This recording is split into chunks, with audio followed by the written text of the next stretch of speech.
Welcome back. Canada's electric vehicle mandates are under scrutiny. Here's where EVs stack up around the world by the numbers. Last year, 17 million electric vehicles were sold globally, or more than 20% of the total. China is the runaway leader. Almost half of its car sales in 2024 were electric, more than 11 million last year alone. 1 in 10 cars on China's roads are now electric. In Canada, EVs are about 17% of the total, with 252,000 sold in 2024. Current federal mandates require 20% by 2026, rising to 100% in 10 years. Emerging markets in Asia and Latin America are taking off, with EV sales jumping 60% last year to more than 600,000. 75% of EVs in those markets come from China. China's dominance now means that 70% of global EV production is Chinese, and Chinese EVs are cheaper than conventional cars, unlike in the U.S., where EVs are 30% more expensive. One big advantage for China is control of the battery supply chain. Battery prices in that market fell 30% last year. That compares to 10 to 15% declines in North America and Europe. As for how we are doing on hitting our targets, recent Canadian data suggests EV sales were just 7.8% of the total in April. So how adaptable is Canada's auto industry when it comes to electric and conventional vehicles? Flavio Volpe is president of the Automotive Parts Manufacturers Association. Thanks for being with us. Thanks for having me.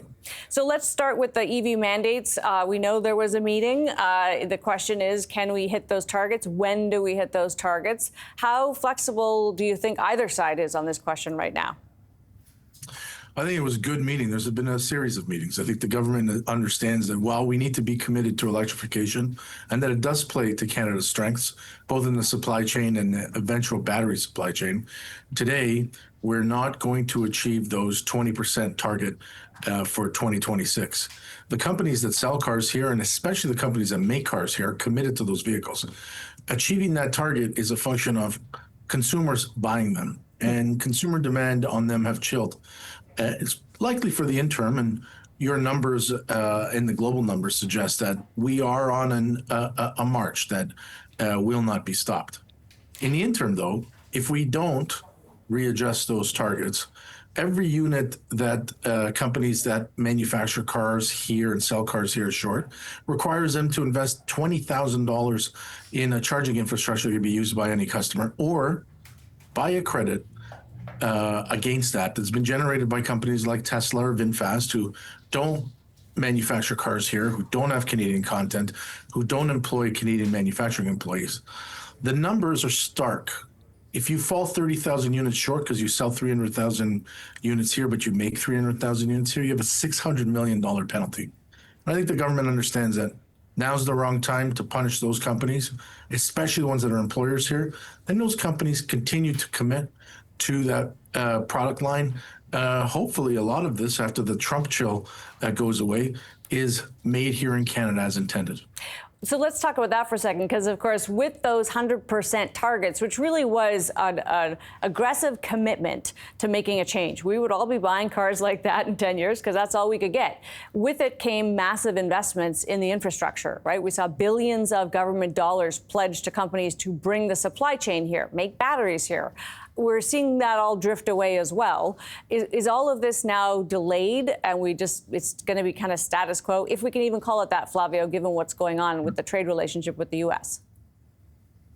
Sure. I think we're all being generous on what the chances were of getting to 100% by 2035. When we first announced that total, I said impossible.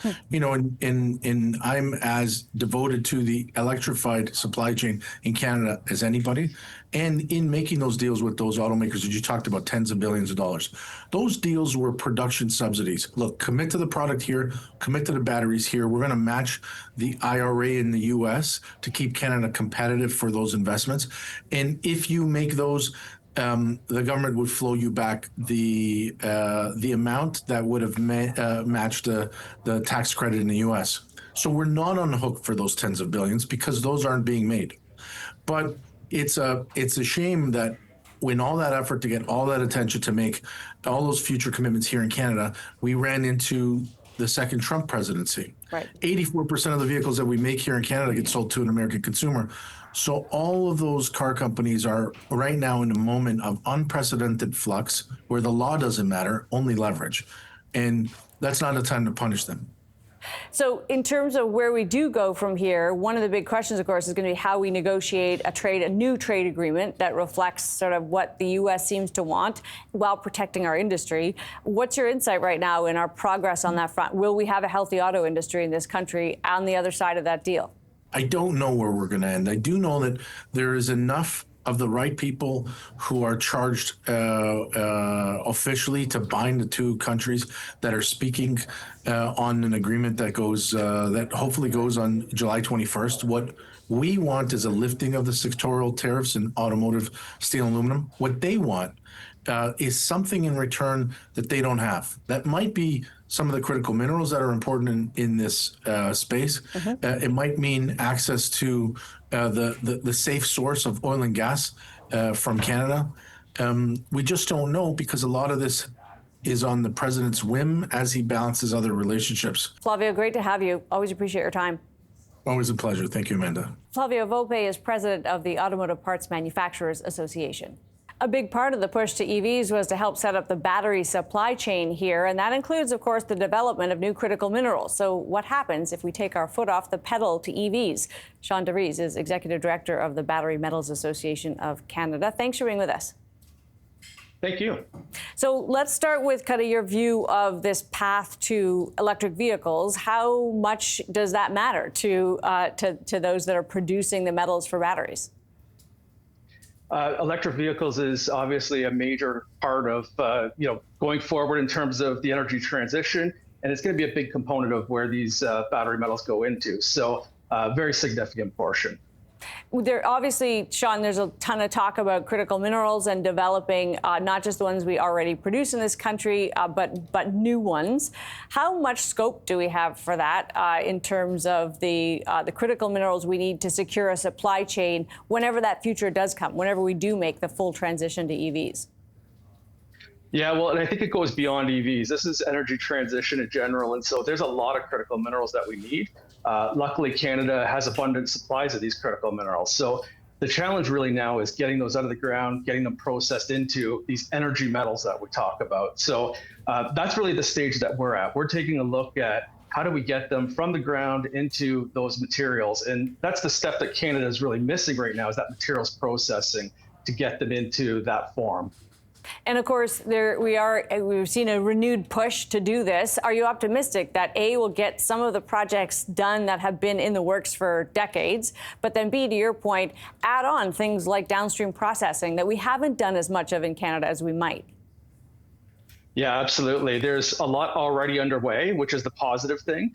And so those projects just need to move forward. But there's a lot of other opportunity that we have. And really, that's where we're looking at. How do we start to build beyond individual projects, look at industry clusters? How can one investment help support additional investments? And that's really the way that we see this moving forward and being able to benefit from multiple opportunities as we make these investments and developments.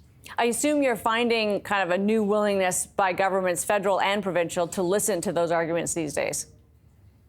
Yeah, absolutely. I mean, this is the positive thing, is we now have all stakeholders at the table. We've got to figure out what our best opportunities are and start to prioritize some of those so we can put them to action. We're talking about things like approvals processes and streamlining those to make sure that we can move projects through forward.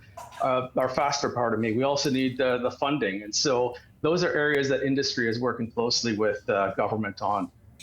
Are you skeptical about some of the roadblocks that have been in place now for a long time that have made projects slow to move?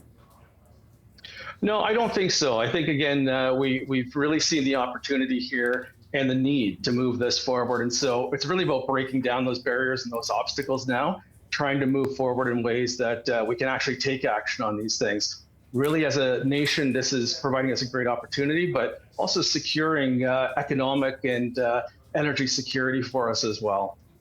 So good to have you for this, Sean. Really appreciate your time. Thank you. Sean Devries is Executive Director of the Battery Metals Association of Canada. Coming up, how are restaurants managing this summer? We'll get a close-up view with the franchisor of dozens of brands. That's still ahead. But first, A Canadian icon is no more. Mondelez Canada, you used to call them Kraft, is discontinuing the Jersey Milk chocolate bar, apparently for lack of demand. You wouldn't know it from the sudden outpouring of love for the bar that was only ever made in Canada, which apparently melts just right for s'mores. Maybe it's part of a bigger trend where Ozempic is winning and sugary treats are losing. But after 101 years, it's a bittersweet goodbye, Jersey Milk. We didn't even know we would miss you. We're back after this.